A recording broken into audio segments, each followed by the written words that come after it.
Cassidy Allison Ray is expecting her first child. She has an obstetrician, but not a family doctor. Calling every family doctor's office within like an hour drive of where I live.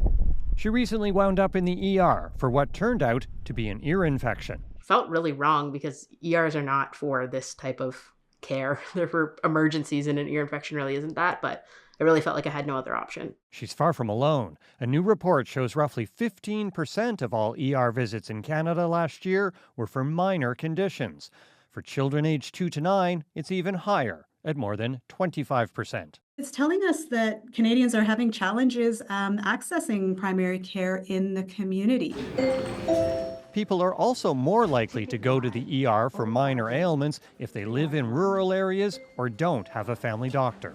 Every Canadian needs a family physician. If they cannot find it, the only place for them to go is the emergency department. We have about 70 doctors here working. This ER chief believes people with minor illnesses are not the biggest issue facing Canadian hospitals. The reality is I feel that those patients don't impact our wait time significantly.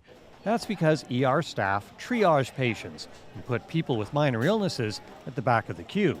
So why are the emergency rooms under pressure? There's a lot of homelessness. There's difficulty accessing certain services like mental health. And so I think some of those issues are now manifesting themselves in our departments in a larger way than we've seen them before. He also says the healthcare staffing crunch and the shortage of acute care beds for patients who need to be admitted affect how long you'll wait in the ER. Mike Crawley, CBC News, Toronto.